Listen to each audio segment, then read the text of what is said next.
On today's episode, I talk about what actually influences a buyer's decision. And so please do me a favor and stop trying to sell the tools and do what I tell you to do in this episode. Let's get into it. Cue the intro.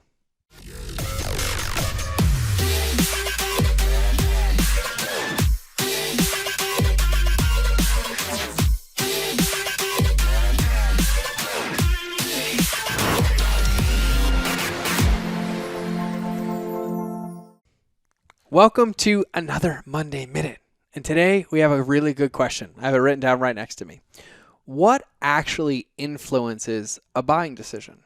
And when we think about buying, could be buying with a credit card or buying with attention.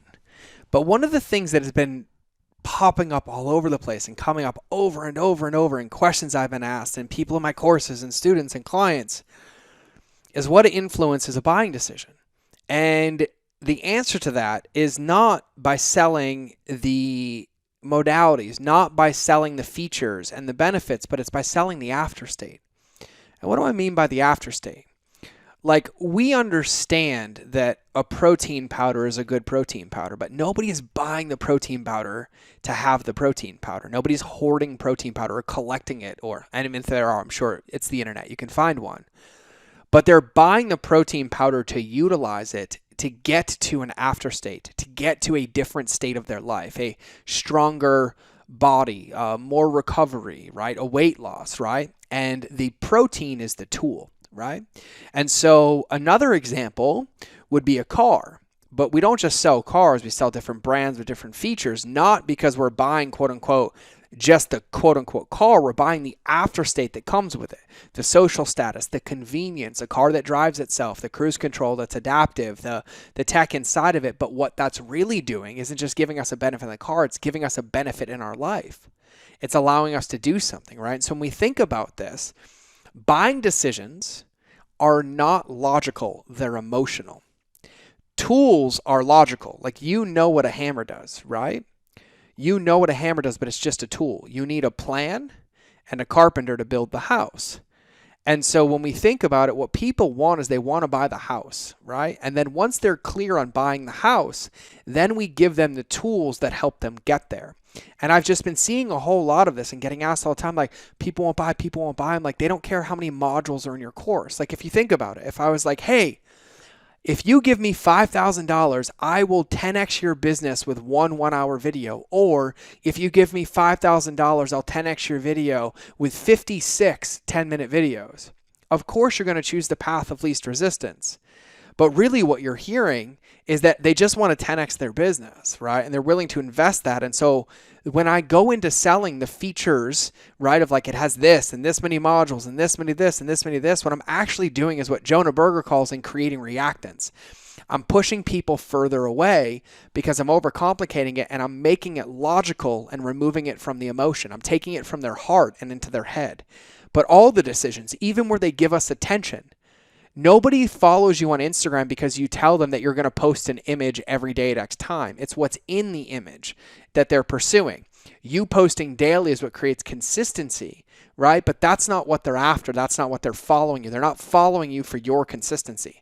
They're following you through what you're posting, and one of your modalities is consistent content to help them. And so when we think about this, you have to look at your business. You have to look at your marketing. Heck, you have to look at how you lead your team. And you have to focus on the outcomes. You have to focus on the afterstate.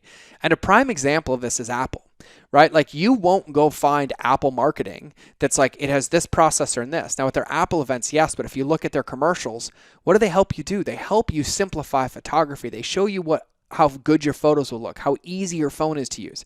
What they're selling you is the afterstate of simplicity, of cleanliness, of high quality, of social status, and the phone is a tool to get you there. And so as you go through this week, as you listen to this, I just want you to think about any time you go to, like, oh, it's 33 videos or it has XYZ.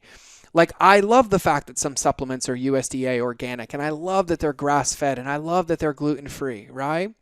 But I'm not buying a gluten-free product because it's gluten-free. I'm buying it because it's reducing inflammation, right? I'm buying it because it's not upsetting my gut. And so instead of telling me that your bread is gluten-free, tell me that I can have my favorite grilled cheese sandwiches that taste better than the most homemade loaf of sourdough, but without the gluten and without the guilt.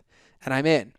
And so as you go through this, as you listen to this on a Monday, whatever day you're listening to this, but it is a Monday minute, I want you to realize that what influences a decision, a buying with attention, a buying with a credit card, a buying with an email, whatever it is, I consider them all buying. What influences that is getting somebody enrolled into the after state, not telling them the tools that will get them there. And so your job in your business, with your team, with your customers, with everybody, is to focus on the outcome and sell them the outcome and then give them the tools to help them get there. And so think about the benefits. Think about the after state. Think about the person on the other side and give them the path of least resistance to get there. And if nothing more, spend some time brainstorming where this applies. Where does this go into your social post? Instead of telling anybody, I'm going to give you this, 3-part sequence or these 3 emails. It's like, hey, I'm going to get your email done for you in under 5 minutes, well deepening your relationship with your customers. You don't care that it's 3. You want the after state. And so look in your business, look in your team, look at everything with your team meetings, with your customers, with everybody at the lowest level. Find the after states and help people get to the after states and stop trying to sell the benefits. You'll end up like Android. And I say that because it's Android versus Apple. And Apple only owns, I think, 3% of the market, but they own 98% of the revenue from that market. Android focuses on the features and being, free, and nothing against Android. I own one. But Apple nails it in their marketing, and they're a perfect example of how you should do it. So focus on that. I'm going to stop because I could go make this like an entire Friday episode, but I love you guys all. Remember what actually influences a buying decision and focus on that after state and focus on enrolling your customers and even enrolling your team into that after state to deliver that desired result. Until next time, I will see you in the next episode, or you will hear me in your earballs. And remember that relationships always beat algorithms. Bye.